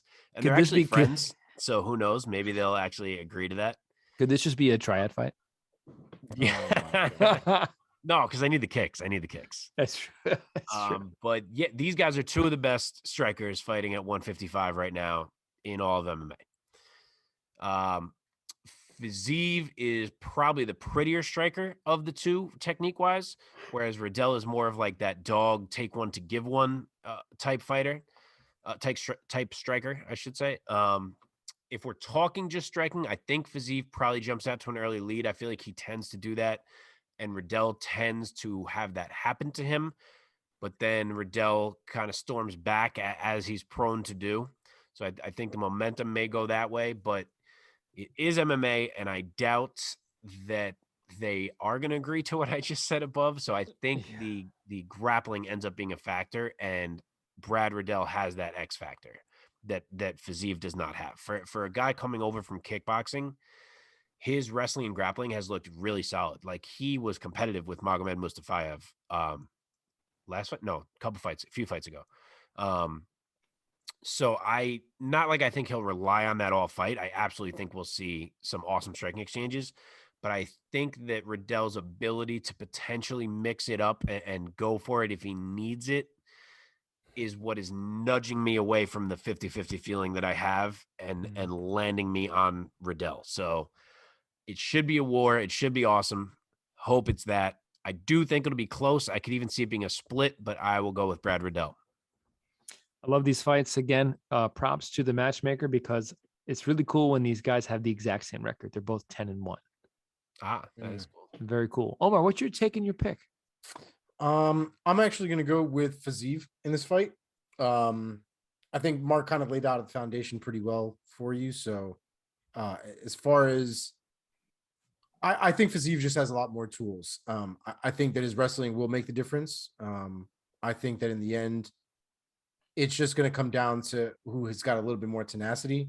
That Bobby Green fight, for me, showed a lot of what Fiziev has in terms of his mettle. And I'm just kind of sold on him at this point. So I go with Fiziev by decision. Odds are really tight, which I meant to say. Fiziev is -125 and Riddell is +100, so even money. So not even a true underdog. Yeah, I have no idea who to pick in this fight. I'll go with Riddell just because I have to pick somebody. And because I want to get to the main event. That's why. Gentlemen, the co-main event, we have a fantastic fight taking place in the bantamweight division. We have the American from Massachusetts, Rob Font, going up against the featherweight legend, Jose Aldo Jr. Man, so much to say about these two guys. I'm going to throw it up to Omar first. Take it away, buddy. Man, what a fight. What a matchup. This is a big moment for Rob Font. Oh, yeah. This is one of those ones where it's, do you belong here or do you not belong here? And it's not a gatekeeper fight. I don't want to put it like that. But Jose Aldo is one of those guys that's going to be at the top of the division probably always until he's done. Well, yeah. And for Rob Font, if he has any aspirations on getting that belt, he needs this win. And so it's a big moment for him. For Jose Aldo's not done. I think a lot of people have been talking about his retirement and been wanting to kind of push him towards that. And, you guys know me. I'm always about the retirement when people start looking like they're taking damage they don't need to be taking. I don't feel that way about Jose Aldo. So I'm very excited to see what this fight turns out. I think it's going to be a barn burner from beginning to end. I think it's going to be hella violent. And I'm pretty sure both of them are going to be pretty fucked up by the end of this fight. So with all that being said, I'm going to go with Rob Font by decision for the upset. And this is no knock on Jose Aldo by any stretch of the imagination. I just think Rob Font has made more improvements in his own game that Jose Aldo has his game. But I think Rob Font is still evolving. And I think he may have gotten to the point where he can edge out Jose Aldo here. Okay. And for anybody who's listening who isn't quite aware and is just getting into the UFC, getting into MMA, I had mentioned that Jose Aldo Jr. is the featherweight legend, former featherweight champion. Many people have him as the featherweight GOAT at 145. This will be his fifth fight going into the bantamweight division at 135 pounds. Remember, he lost his first two fights, a split decision loss against Marlon Moraes, and then he got the brakes beaten off of him by Peter Yan. He came back and he beat Chito Vera by decision, and he beat Pedro Munoz by decision. And now he's going up against the very tough Rob Font. Just with that precursor, Mark, I'm going to send over to you for your take and your pick. Yeah, so I'll give you the odds quick first. Font is the favorite at -150. Aldo is +125. I love this fight. I love every fight with Jose Aldo in it, basically. So what can you do? That's me. But this is a great one. Rob Font is on the best run of his career. He has consecutively beaten Sergio Pettis, Ricky Simon, Marlon Moraes, Cody Garbrandt. That's a great run. This is his chance to become a true title contender, get the biggest win of his career at the same time. As Omar said, anytime you fight Jose Aldo, it's special for a fighter. So this is big for Font.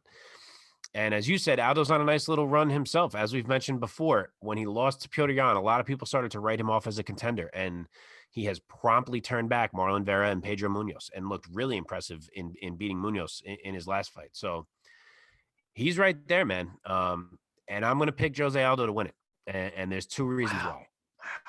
The first is that when Jose Aldo doesn't have to worry about the threat of a takedown, he's an absolute buzzsaw, and he won't have to in this one. So I think that helps. The second and more important one to me is this. Rob Font is a guy who's had a lot of matchups that have allowed him to have a size advantage. In those four that I just mentioned, he had a 2-inch reach and height advantage on Pettis, a 2-inch reach and height advantage on Simon, a 4-inch reach and 2-inch height advantage on Moraes, and a 5.5-inch reach advantage on Garbrandt. Jesus. So against Jose, I should say, those advantages will simply be 1 and 1.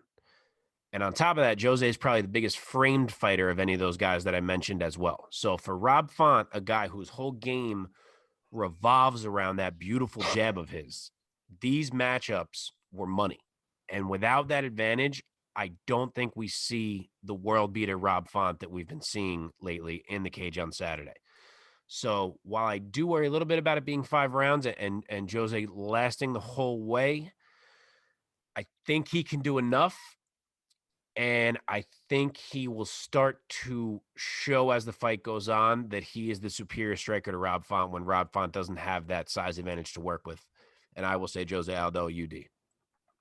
Okay. Omar, did you give your pick? I did. You I did, went thank Rob you. Font. That's right. Oh man, what a tough fight to pick. I'm gonna go with Rob Font because he's on the come up. I mean, he's only a year younger than Jose, but Wow, obviously, really crazy, fucking crazy. I know, but he's definitely seems. I mean, he has I think 10 fewer fights on his record overall. You know, Jose has got a lot of miles. So I'm gonna look for Font to get over on Aldo. I'm gonna say historically. Sorry, I'll say Font by decision. I'm gonna say UD. What are you gonna say? I feel like historically on this podcast, when I pick the like legendary guy and you guys pick the young guy, I end up being like, why did I fucking ride with the old guy again? So we'll see. But I really feel like this matchup favors Jose. So we shall see. Mm-hmm. Well, gentlemen, that being said, that brings us to a close of another fantastic episode. Ladies and gentlemen, thank you so much for sticking with us. One last time, if you're watching us on YouTube, go ahead and like this video, share this video, subscribe to this channel so that you never miss an episode. Find us wherever you get your podcasts for the audio-only version. And of course, follow us on the social medias at @AndNew_MMA show. Gentlemen, any closing words, any parting shots? Shout out to Tajikistan. Thank you, Tajikistan. Actually, shout out to Mike Ferguson, Lindsay's dad. My father-in-law. Yes. Hopefully he's doing well. We didn't hear too much updates there, but we hope he's doing well. We heard he's a big fan of the show. Just want to give him a nice little shout out. Yeah, we're thinking about him. Absolutely. Good call. Definitely. Well, gentlemen, with that being said, let's bring this to a close. Ladies and gentlemen, thanks so much. Catch you next time. Peace. Peace.